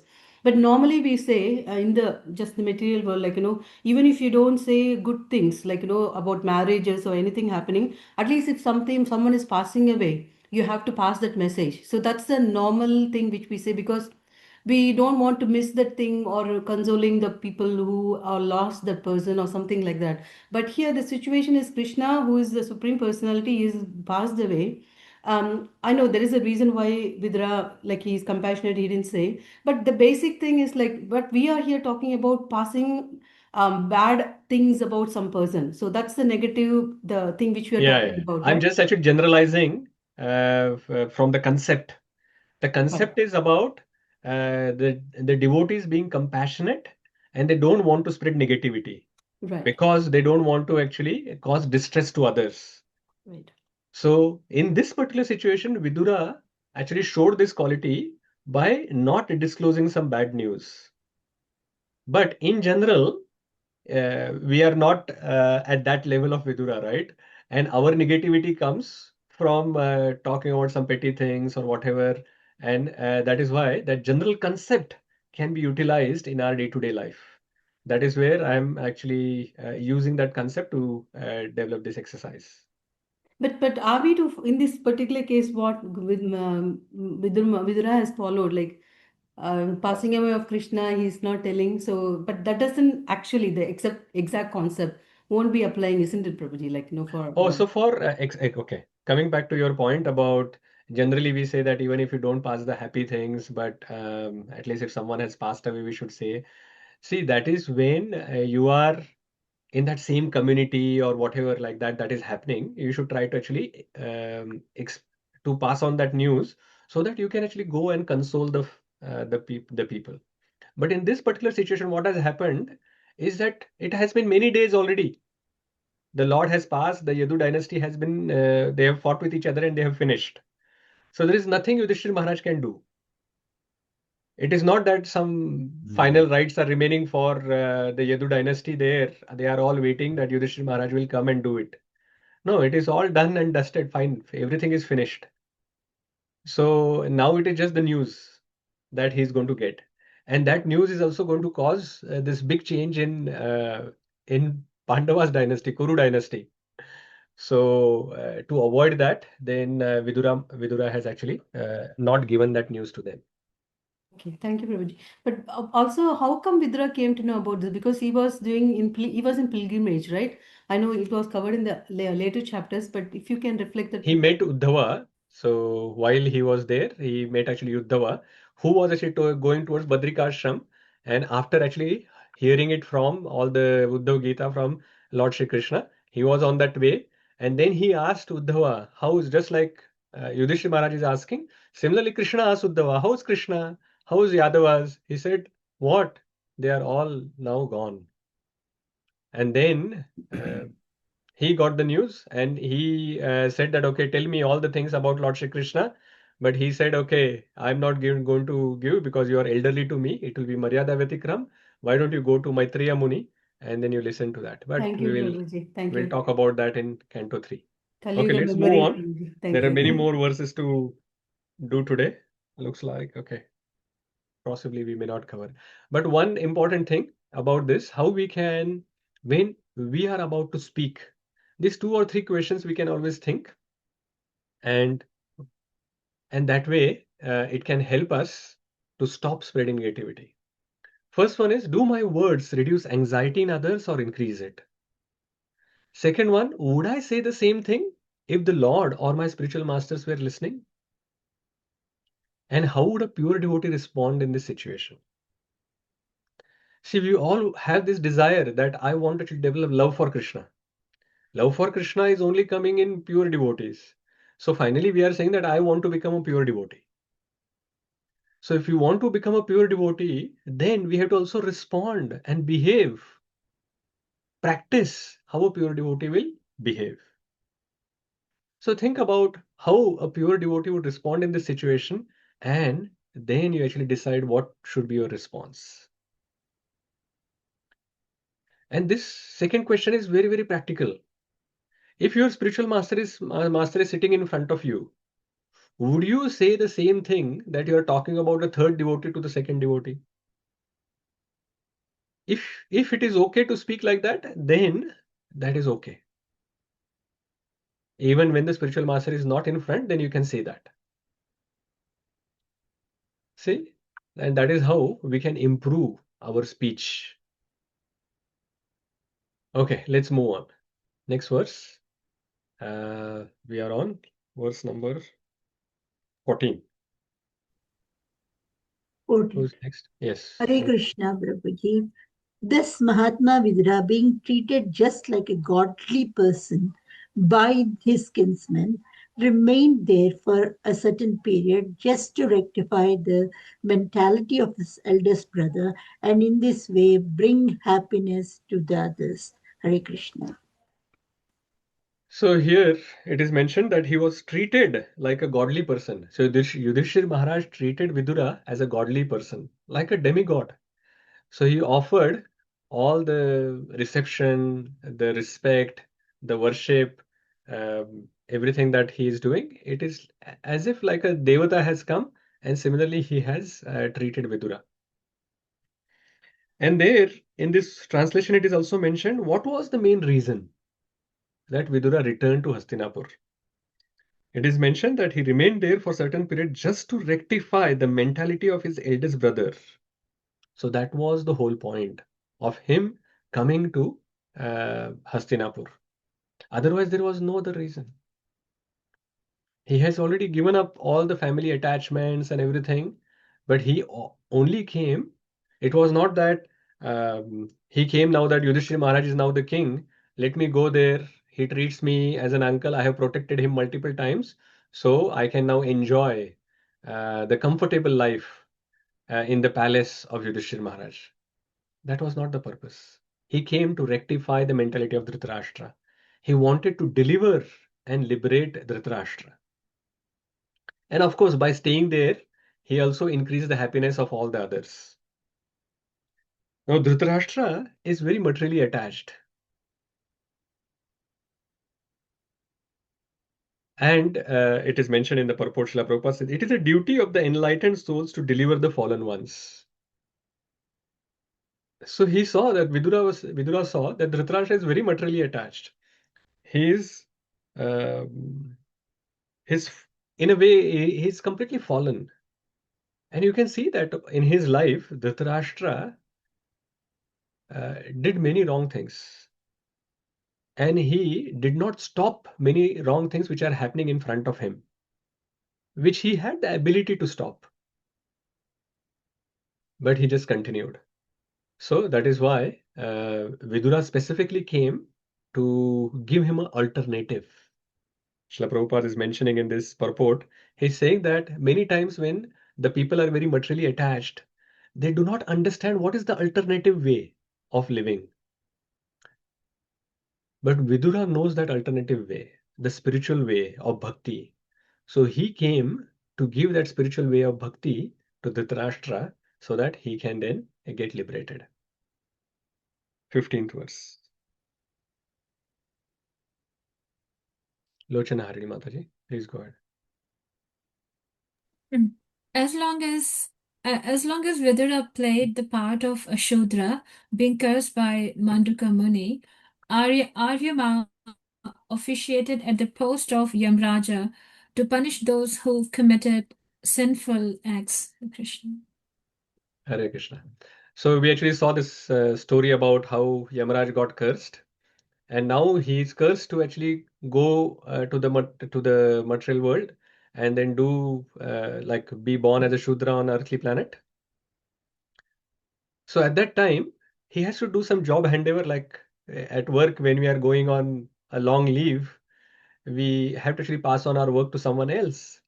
So similarly, Yamaraj then at that point passed on this work, his duties to Aryama. And Aryama is now looking after his duties at that time. So, and then Srila Prabhupada talks about that how Yamaraj is very, very busy. There are more wrongdoers than the righteous people that we already discussed about that. It comes from this purport. So, this curse from the Mundaka Muni, it becomes like an opportunity for Yamaraj to come and hear Krishna Katha and speak about Krishna Katha. Text 16. Shridhar Prabhu. Hare Krishna. Translation. Having won his kingdom and observed the birth of one grandson competent to continue the noble tradition of his family, Maharaja Yudhishthira reigned peacefully and enjoyed uncommon opulence in cooperation with his younger brothers, who were all expert administrators to the common people. Hare Krishna. So Yudhishthira Maharaj is ruling peacefully and nicely. And he has everything. He had now a heir like Parikshit Maharaj, who is already mentioned that he's going to be a Rajarshi and he's going to be a pure devotee. And he had the support of his brothers who are very good in expert administrators. And he had uncommon opulence. So he has everything. And of course, he himself is a Rajarshi and a pure devotee. So let us look at the next verse. Again, very powerful and important verse.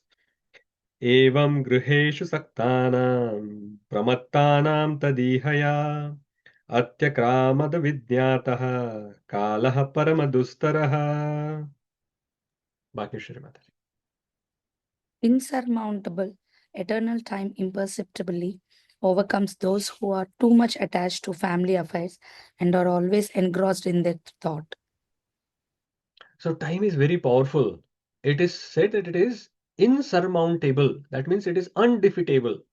You cannot defeat time. Why? Because it is Krishna himself. It is Krishna's energy, isn't it? In Bhagavad Gita, Krishna said, Kalosmi Lokshaya Krita. So he is actually as a time, he is actually causing the Lokakshaya. All the people are moving towards death just because of the time. And it is mentioned that it is eternal and it is imperceptibly overcomes those who are too much attached to the family affairs. Imperceptibly. It is eternal and it is imperceptible. Like those who are too materially attached, they don't even understand that the time is passing by and they are moving towards death slowly, slowly. They are too much attached to the family affairs, and that is why they are not able to actually see this that is happening in front of them. So this particular verse is mainly for Dhritarashtra. So it is not mentioned for Yudhishthira Maharaj. He is a pure devotee. He is understanding the time is the energy of the Supreme Lord, and time should not be wasted. It should be always used in Krishna's service. All of that Pandavas and Yudhishthira Maharaj, they know. But Dhritarashtra, even though he is staying along with them, he is not understanding that. And Vidura has come to liberate Dhritarashtra. So he is actually talking about this now. That Dhritarashtra is too much attached in this family affair, and that is why he's not able to actually give up that and then go and develop his Krishna consciousness. So he wants to remove Dhritarashtra from this illusion and show him the right path.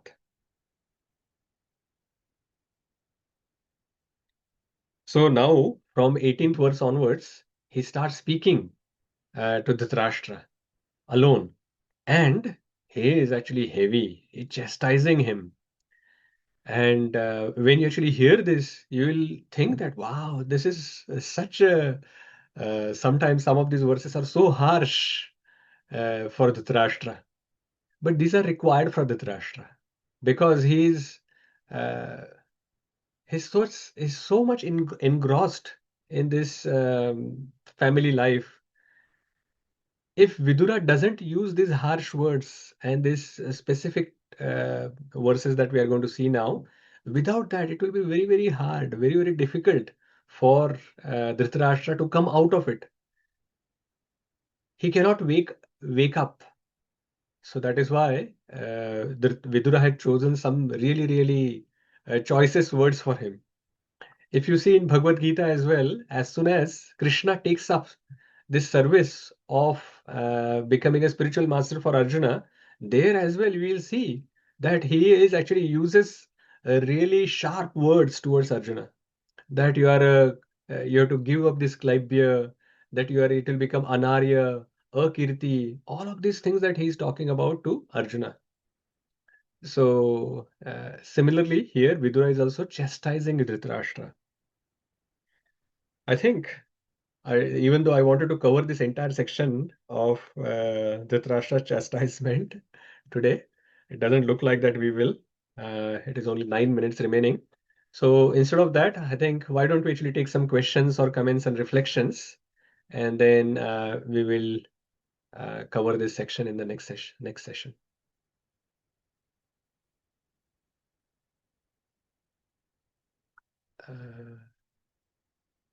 Here. Hare Krishna. So we'll take up some questions, reflections, comments. Lochana Hari Mataji, you had some question earlier. Yeah, Hare Krishna, Prabhuji. I've got 2 questions and 1 reflection. So I'll go with reflection first, if that's okay. It's a wonderful session. I'm sorry I joined late, Prabhuji. I had some commitments. So reflection is the way you have described, Prabhuji, how we should be speaking and how about not to spread negativity. It's really eye-opening and something which we can take home and practice in our lives, not only in devotional community, but overall everywhere where we're operating. My questions were firstly around the same negativity, Prabhuji. So when, let's say, somebody is facing some problem, and problem normally, I'm talking about a problem from a person or a situation, and then we are not able to solve the problem by ourselves, then we choose to go to our mentors or parents or brothers or some people whom we trust, and we are sharing that problem with them, can we categorize as spreading negativity? Or No, actually, then you are trying to look for some solution, right? And you are actually going we to have to someone tell the who can sorry. actually help in resolving that problem. So Yeah. that is actually stopping the negativity. But if you actually go and speak about those problems to someone who is not able to do anything about it, then you are spreading the negativity. Because in that case, um, we can't do much. Like you can't do much, and the other person is also not going to be able to do much, and you are just offloading your negativity onto someone else, and that person will also have to offload that to someone else, and then it will just spread like wildfire. It will become a virus. So if you're actually talking about it to someone, at least to talk to someone who can actually help you on that, and that wouldn't be categorized as spreading negativity. Is that okay? Yeah, thank you, Prabhaji. Thank you so much. That makes sense. And I thought the same, but I just needed some sort of approval. I mean, yeah. My second question, Prabhaji, you gave an example. You gave a reference Sorry, to Mataji. younger. And you should not be always talking about problems. Even if you are going to your mentors, Yeah, facilitators, yeah, spiritual of course. masters, or whatever. Not Yeah. Prabhaji. Maybe I'm one of those people, but yeah, I'll try not to. My second question is, Prabhuji, the reference you gave from Gauranga Darshan's Prabhuji's lecture, sinful reaction versus sinful desires. So you said that having association of pure devotees doesn't not, it does frees us from sinful desires, which is even a higher level. So my question and curiosity is, once we get a association of a pure devotee, let's say we get our spiritual master, he's a pure devotee and they are pure devotees, so can we say that our sinful desires are actually curbed, or do we still have them? I know it's not real, we do have sinful, but what does that sinful desire look like? I mean, we are practicing Krishna consciousness, we are trying to be as, what's the right word, as Yeah, on track I can as answer, possible. Mataji. So, Do you thank you, yeah, Prabhuji. mainly when actually we come in contact with the pure devotees, advanced devotees, as I have mentioned earlier in this same session, Mataji, probably as you said, you joined late, so you may not have heard about that. It is not only association or coming in contact with that devotee is going to actually help us change the desires. Do we have willingness to take those desires? Do we have willingness to transform? Are we relishing that association? Eh, Only then those desires will actually come into us. So otherwise, even if we actually are associating with someone for a long time, we will not develop the same desires as the pure devotees. And what are the sinful desires? See, there are some gross sinful desires which all of us know about. But even any material desires which will keep us in this material world, that's a sinful desire. So the pure devotees are trying to actually purify us from this material contamination that we have developed. That is not our original constitutional position. We have nothing to do with matter. But somehow or the other, we have got so much attached to this matter, uh, basically this body and anything associated with this body, that it is so difficult for us to think about at the spiritual platform. So the spiritual master or the advanced devotees are actually trying to teach us how to actually think and act on that spiritual platform, even if it is not a realized way of doing it in the beginning. But if you actually keep acting on that level, keep practicing at that level, then slowly the realizations will come and then we will make progress. So anything that is any material desire, we can categorize that as a sinful desire at that level. If you are looking at it from this bhakti's perspective, spiritual perspective, then anything that keeps us here in this material world, good or bad, is not good. It is bad. And why sometimes, like even in the association of devotees, it is not by default that you come in contact with the devotee and then all your sinful desires are gone. Only if you are keen to transform and remove those desires, then it will be gone. Thank you, Prabhuji. That makes perfect sense. Hare Krishna. Hare Krishna. Bharadwaja Shri Prabhu. Hare Krishna, Prabhuji. Prabhuji, I have 2 points, one question and one sharing. um, so in Vidura's case, like, that he is hiding that information, like rather he chose not to disclose. So in general sense, like, we treat that like hiding information or telling lies is considered like, both same category, like, you are misleading people, right? How should we see this, like, Vidura not telling? I mean, at some point Pandavas need to go through that distress. He choosing not to disclose that at that point, he's just delaying the distress rather than removing the distress. So how should we see Vidura's reaction in this case, Prabhuji? Yeah, absolutely. I think you have something there, Prabhu, that creates echo. Oh, is it? Okay, I stop it. Yeah. So it is not that somehow or the other Vidura will be able to remove that distress completely. It is not possible. It is going to come sooner or later. And for sure it is going to come. Because sooner or later they are going to hear. Because of course Arjuna is in Dwarka and he is going to return. And at that time, then they are going to come to know. But Vidura is thinking that anyway, that is going to happen afterwards. I don't want to actually share that news at this point. And they will come to know when they want to come to know. Because he understands the consequences of that news in Pandava's life. He understands that when Krishna is leaving or Krishna has left, at that time Pandavas will also choose to leave. And currently, there is such good administration for the entire world that is there. So even if it for few more days or few more months that they don't receive this news, that's actually good for the entire world. So from that perspective, he's thinking, okay, fine, I can't actually take it out, but there is no need for me to share this at this point in time. More the delay, that is better. And the other first part of your question, that will that be considered as falsehood? No, he is not actually, he had just bypassed that question. He hasn't told them that, oh, Krishna is alive. Krishna is, sorry, alive is the wrong word, that Krishna is still here. He hasn't actually left this material world. He hasn't actually told any lies. He had just bypassed that question. He did not actually speak anything about it. So that wouldn't be considered as speaking lies.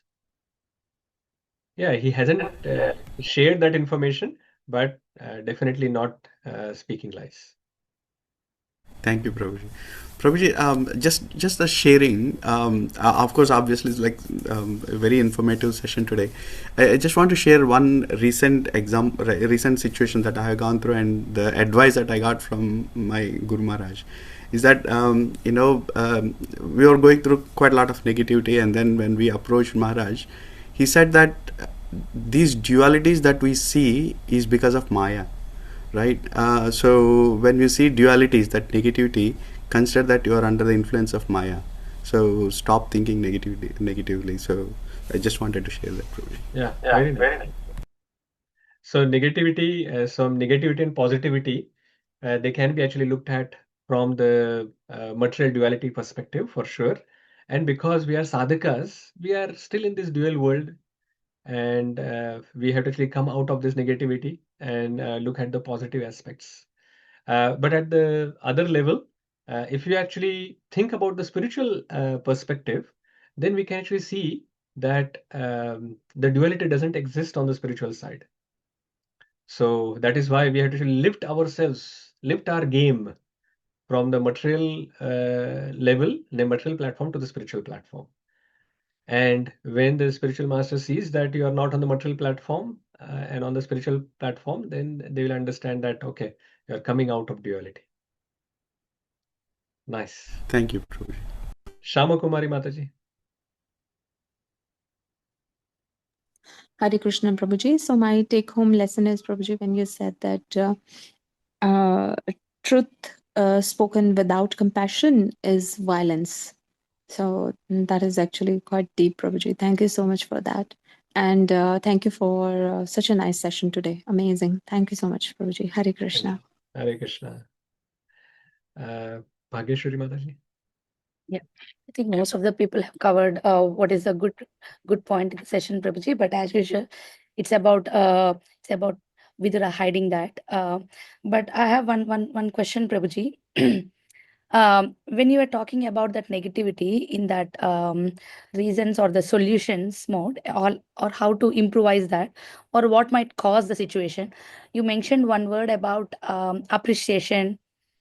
So people getting less appreciated or so, it might be because of insult, or when you're trying to appreciate the other person, it might happen that unknowingly the second person is getting demotivated, or maybe getting insulted kind of thing when you are giving. So it might be, so I did not understand that point. No, actually, I was saying that sometimes I understand your point.